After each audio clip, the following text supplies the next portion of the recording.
నేను ఇంతకుముందే చెప్పా, సచివాలయాలలో వాస్తవంగా మున్సిపాలిటీలు, పంచాయతీలు, కార్పొరేషన్లు, revenue department, social welfare department, women child department, ఇన్ని డిపార్ట్మెంట్ల పనులన్నీ తీసేసి మొత్తం తీసుకొచ్చి సచివాలయాలను ఎత్తిన పెట్టారు. వాళ్ళకు ఉద్యోగాలు ఇచ్చారు. కొత్త ప్రభుత్వ ఉద్యోగాలు వచ్చి నేను సంతోషిద్దామంటే తలకు మించిన భారం పెట్టారు.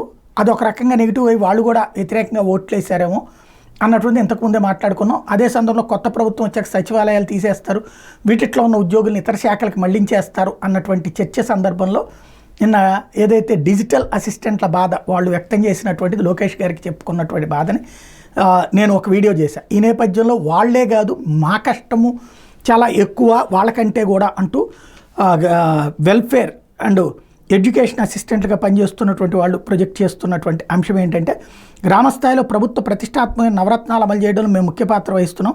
తద్వారా ప్రభుత్వం ప్రతిష్టాత్మకంగా నిర్వహిస్తున్న గడప గడపకు మన ప్రభుత్వం కార్యక్రమంలో సంక్షేమ పథకాల అమలు ప్రధాన భూమికి పోషిస్తుంది. గ్రామస్థాయిలో సుస్థిరాభివృద్ధి లక్ష్యాల సాధనలో భాగంగా దాదాపు 10 శాఖలకు మించి మేము నిర్వర్తించే 20-25 సంక్షేమ కార్యక్రమాలు విధులు క్రింది విధంగా ఉన్నాయి. వైఎస్ఆర్ పెన్షన్ కానుక పథకంలో భాగంగా కొత్త పెన్షన్ మంజూరు కొరకు దరఖాస్తుల ప్రక్రియలో దరఖాస్తుదారుల అర్హతను పరిశీలించే క్రమంలో క్షేత్రస్థాయిలో పరిశీలన చేసి ఫీల్డ్ వెరిఫికేషన్ రిపోర్ట్ను వెబ్ పోర్టల్ నందు నమోదు చేయడం ద్వారా అర్హులందరికీ పెన్షన్ మంజూరు అయ్యేటట్లు చూడటం జరుగుతుంది. అదేవిధంగా ప్రతి నెల 1వ తేదీ ఉదయాన్నే పెన్షన్ల పంపిణీ ప్రారంభించాల్సి ఉన్నందున ఆ ముందు రోజుల్నే బ్యాంకుకు వెళ్ళి పెన్షన్ నగదు మొత్తాన్ని డ్రా చేసి రిపోర్ట్ ఆధారంగా వాలంటీర్ల వారీగా వాటిని పంపించడం అన్నటువంటిది తగిన మొత్తాన్ని లెక్కగట్టి ఎవరి నగదు ఆ వాలంటీర్కి అందజేయడం జరుగుతుంది. ఇక 1వ తేదీన ఉదయం నుంచి పెన్షన్ పంపిణీ చేసే సమయంలో నిరంతరం వాలంటీర్లను పర్యవేక్షణ చేస్తూ ఏమైనా సాంకేతిక సమస్యలు ఎదురైతే ఉన్నతాధికారుల దృష్టికి తీసుకెళ్లి పరిష్కరిస్తూ బయోమెట్రిక్ ఫెయిల్ అయిన లబ్ధిదారులకి ఆర్బీఐఎస్ యాప్ ద్వారా WA లాగిన్లో పెన్షనర్ లైవ్ ఫోటో ఎన్రోల్ చేసి 100% పంపిణీ సంజావుగా జరిగేలా చూడటం జరుగుతుంది.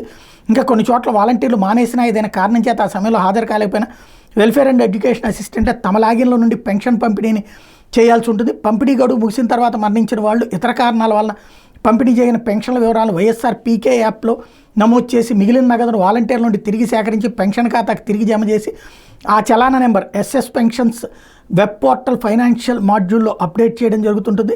అదేవిధంగా జగనన్న అమ్మఒడి, జగనన్న విద్యా దీవెన, జగనన్న వసతి దీవెన, వైఎస్ఆర్ చేయూత, వైఎస్ఆర్ కళ్యాణమస్తు, వైఎస్ఆర్ షాదీ తోఫా, వైఎస్ఆర్ కాపు నేస్తం, వైఎస్ఆర్ ఈబీసీ నేస్తం, వైఎస్ఆర్ బీమా, జగనన్న చేదోడు, జగనన్న తోడు, వైఎస్ఆర్ వాహనమిత్ర, వైఎస్ఆర్ పెన్షన్ కానుక, వైఎస్ఆర్ నేతన్న నేస్తం, జగనన్న గోరుముద్ద, జగనన్న విద్యా కానుక, అర్చకులు, పాస్టర్లు, ఇమాముల గౌరవ వేతనం, స్వయం సహాయక సంఘాల సామాజిక ఆర్థిక బలోపేతం కొరకు వివిధ సంక్షేమ కార్యక్రమాల అమలు, పారిశుద్ధ్య కార్మికులు, పిల్లలకు ప్రత్యేక స్కాలర్షిప్ దరఖాస్తులు, ద్వైవార్షిక చెల్లింపులు, ప్రతి పథకం ప్రారంభానికి ముందు లబ్ధిదారుల ధృవీకరణకు ఈకేవైసీలు, ప్రతి పథకం విడుదలైన తర్వాత పారదర్శకతకు ప్రామాణికంగా లబ్ధిదారుల బయోమెట్రిక్ విధానంలో పేమెంట్ అక్నాలెడ్జ్మెంట్లు, అదే సందర్భంలో ప్రతి పథకం మీద లబ్ధిదారుల అభిప్రాయాలు తెలియజేస్తూ టెస్టిమోనియల్ వీడియోస్ అప్లోడ్ చేయడం, దివ్యాంగుల ఉపాధి శిక్షణ కార్యక్రమాలు, ట్రైసైకిళ్లు, కృత్రిమ అవయవాలు తదితర మరెన్నో ఉపకరణాలు మంజూరు కొరకు క్షేత్రస్థాయి నుండి ప్రతిపాదనలు పంపించడం, వీటితో పాటు ఎప్పటికప్పుడు GSWS మరియు ఇతర శాఖల ఆదేశానుసారం సిటిజన్ అవుట్రీచ్, STG సర్వే తదితర కార్యక్రమాలు చేయడం జరుగుతుంది.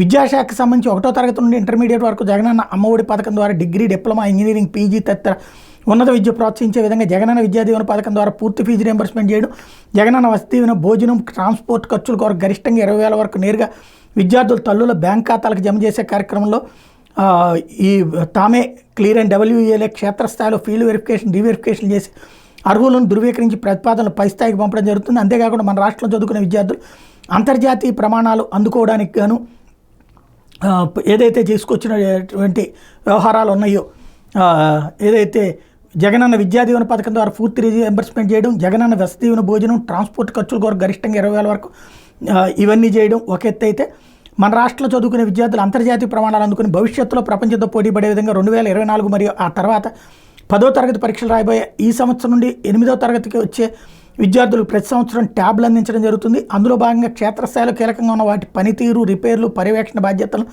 WAలను మేము చేయడం జరుగుతుంది. అంతేకాకుండా డ్రాప్అవుట్ లేకుండా చూసేందుకు నాన్ టీచింగ్ యాక్టివిటీస్లో భాగంగా విద్యార్థులకు రుచికరమైన, శుచికరమైన, పోషక విలువలు కలిగిన భోజనం అందించడం, పాఠశాలలో అనేక మౌలిక సదుపాయాలు కల్పించడం జరుగుతుంది. ఈ కార్యక్రమంలో భాగంగా మేము మా పరిధిలో ఉన్నటువంటి సరాసరి 4-5 పాఠశాలలో రోజుకొక పాఠశాల చెప్పిన సందర్శించి IMMS యాప్ ద్వారా మధ్యాహ్న భోజన పథకం తనిఖీ చేసి ఆ నివేదికను IMMS యాప్లో సబ్మిట్ చేయడం జరుగుతుంది.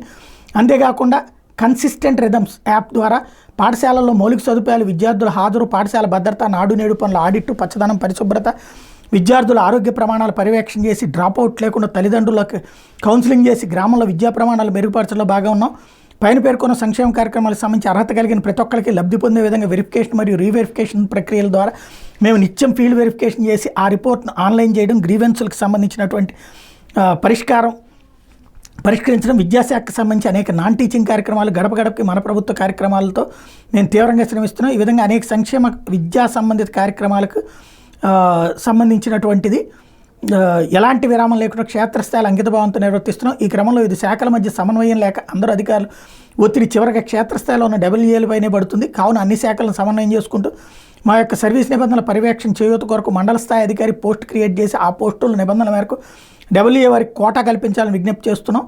శ్రీయుత అధికారి వారు పై అంశాలు పరిశీలించి మా యొక్క సర్వీస్ రూల్స్లో ప్రమోషన్ అంశాలకు సంబంధించి SC, ST, BC, minority and disable welfare, SERP తదితర అన్ని సంక్షేమ శాఖలతో పాటుగా విద్యాశాఖకు సంబంధించిన school education, intermediate, degree, PG తదితర స్థాయి వరకు ఎడ్యుకేషన్ డిపార్ట్మెంట్లో స్కూళ్ళు, కాలేజీలు మరియు హాస్టల్స్ తదితర అన్ని ఎడ్యుకేషనల్ ఇన్స్టిట్యూషన్స్లో డిగ్రీ అర్హత లేని వారికి నాన్ టీచింగ్ విభాగంలో డిఈడి, బీఈడి తదితర అర్హతలో ఉన్న వారికి టీచింగ్ విభాగంలో ప్రమోషన్ ఛానల్ ఉండే విధంగా తగిన సర్వీస్ రూల్స్ను రూపొందించాలని మా యొక్క డిజిగ్నేషన్ గౌరవ డైరెక్టర్ గారు సూచించిన విధంగా welfare and education secretary or village welfare and education ఆఫీస్గా మార్పు గురించి తదుపరి చర్యలు తీసుకోవాలని వినయపూర్వకంగా విజ్ఞప్తి చేస్తున్నాం. పెన్షన్ విషయానికి వస్తే గత ప్రభుత్వంలో వాలంటీర్ ఉన్నప్పటికీ కూడా చాలామంది నిర్లక్ష్య ధోరణితో ఉండేవాళ్ళు. కొంతమంది శాలరీస్ తీసుకుంటారు కానీ పనిచేయరు.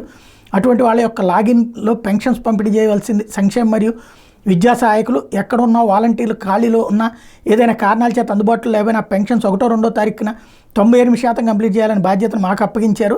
ఒకటి తర్వాత డబ్బు తిరిగి బ్యాంకులో జమ చేసి రసీదు అప్లోడ్ చేయవలసిన బాధ్యత కూడా మందే. మీకు తెలియని విషయం ఏమీ కాదు. పెన్షన్స్ అండ్ కంప్లీట్గా రాజకీయాలతో కూడుకున్నట్టు. ఉదాహరణకి ఎన్నో రకాల వికలాంగుల పెన్షన్స్ బలవంతంగా పెట్టించడం ఉన్నాయి. చర్మ కార్మికులు, డప్పు కళా కార్మికులు అని చెప్పి కొంతమంది ఎమ్మెల్యేస్, మినిస్ట్రీస్ దగ్గర నుండి కూడా రికమెండేషన్స్ వచ్చినాయి. నిజానికి వాళ్ళకి అర్హత లేకపోయినప్పుడు కూడా సర్టిఫికేట్ తెచ్చుకోవడం లేదా సెల్ఫ్ డిక్లరేషన్ అవి ఇచ్చి పెట్టాల్సిందే.